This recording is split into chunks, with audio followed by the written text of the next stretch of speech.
श्रद्धेय महानुभाव, कारक और विभक्ति प्रकरण के अंदर चर्चा चल रही थी कि कारक प्रकरण में जिन सूत्रों के द्वारा संज्ञा कहा गया, उन्हीं सूत्रों के संज्ञा होने से विभक्ति प्रकरण में विभक्ति में कौन विभक्ति होगी, पंचमी होगी, द्वितीया होगी, तृतीया होगी, इसका निर्देश है। यानी कि कारक और विभक्ति दोनों प्रकरणों में समावेश करके वाक्य निर्माण की योजना दिखाई पड़ती है। लेकिन विभक्ति में दो बातें हैं।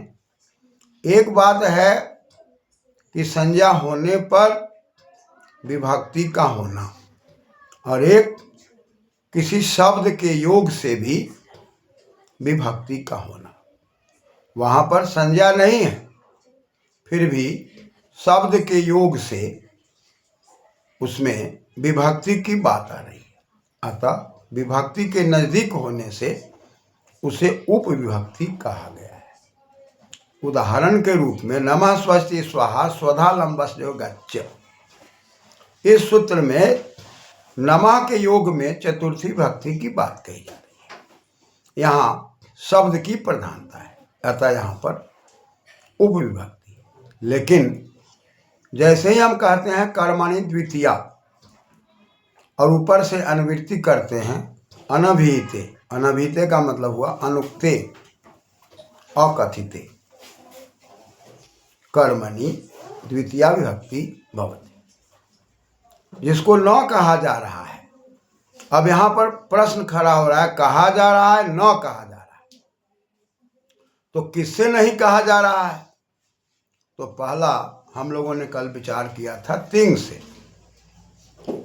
जैसे देवदत्ता विद्यांग पठति, यहाँ पर पठति का जो तीप प्रत्यय है ये तिंग के अंदर आता है, और यह देवदत्त कर्ता को कह रहा है। दोनों में समानाधिकरण है, इसलिए रामः पठति में पठति जो है वो राम को कह रहा है, लेकिन विद्या की ओर संकेत नहीं है। अतः यह कर्ता का फल है, कर्तुरीप्सितमं कर्म, कर्ता की इच्छा है।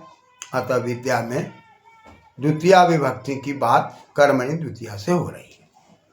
लेकिन अब प्रश्न यहाँ खड़ा होता है कि यदि तिंग प्रत्यय कहने लग जाए विद्या को, यानी कि कर्म को कहने लग जाए, तब कर्ता को न कहेगा। जब वह कर्म को कहने लग जाएगा तब कर्मवाच्य, कर्ता को कहेगा कर्तृवाच्य, यानी कि कर्ता का वचन और कर्म का वचन। यानी कि कर्म की प्रधानता होगी तो कर्म में प्रथमा विभक्ति की बात आ जाएगी, और जैसे ही प्रथमा विभक्ति की बात आएगी तो चिन्ह भाव कर्मणो, सार्वधातु के यक भाव कर्म में यक प्रत्यय लगते हैं और आत्मनेपदी की बात आती है। तो पठति की जगह पर जैसे ही पठ्यते कर देंगे, पठ्यता के करने पर अब विद्याम का अम नहीं रह गया, सु आ जाएगा और उसका लोप होकर विद्या पठ्यते। जैसे ही विद्या पठ्यते की बात आएगी तब यहाँ पर देवदत्ता जो कर्ता था, स्वतंत्र कर्ता, और कर्ता होने के चलते प्रथमा विभक्ति हुई थी। अब यहाँ पर प्रथमा विभक्ति नहीं होगी, क्योंकि ये अब यह अभिहित अनभिहित में अब अभिहित नहीं रहा, उक्त नहीं रहा।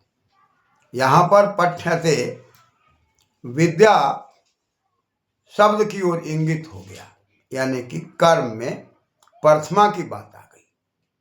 ऐसी परिस्थिति में अब देवदत्त कर्तरी कर्णयोस तृतीया सूत्र से, क्योंकि कर्तरी कर्णयोस तृतीया अनभिहिते के अधिकार में है, और उसमें कहा गया है कि अनुक्ते अनिर्दिष्टे निर्देश नहीं है, उक्त नहीं है, ऐसी परिस्थिति में कर्ता में और करण में तृतीया विभक्ति की बात हो रही है।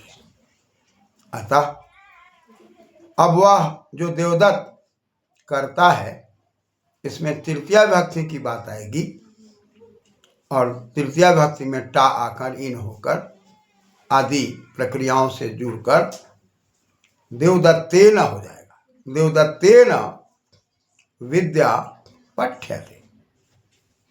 यहाँ पर मुख्य रूप से यह बात समझने की है, उक्त और अनुक्त, अभिहित अनभिहित। तो इसके लिए बात जो आ रही है तिंग, कृत, तद्धित और समास।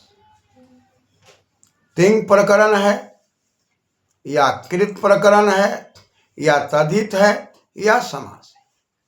तो तिंग पर तो हम लोगों ने विचार किया कि देवदत्तः विद्यां पठति। अब ये तिंग देवदत्त के कहने के कारण ये प्रथमांत है, लेकिन जैसे ही विद्या में प्रथमा विभक्ति की बात आई, कर्म में प्रथमा की विभक्ति की बात आई, तो देवदत्त में तृतीया की बात आ गई। यानी कि न कहने पर कर्ता करण में तृतीया की बात होती है। यही अनभिहिते प्रकरण के अंदर बात चल रही है कि अभिहित और अनभिहित। तो यदि तिंग कर्ता के संबंध रखता है, कर्ता को कहता है, तब वह कर्ता प्रकरण के आधार पर बात चलेगी। लेकिन यदि वो कर्ता प्रकरण की बात नहीं है, यदि वह कर्म प्रकरण की बात है और कर्म को यदि तिंग कहने लग गया, तो आत्मनेपदी और यज्ञ प्रत्यय भाव कर्म में होकर के देवदत्तेन विद्या पठ्यते की बात चल रही है।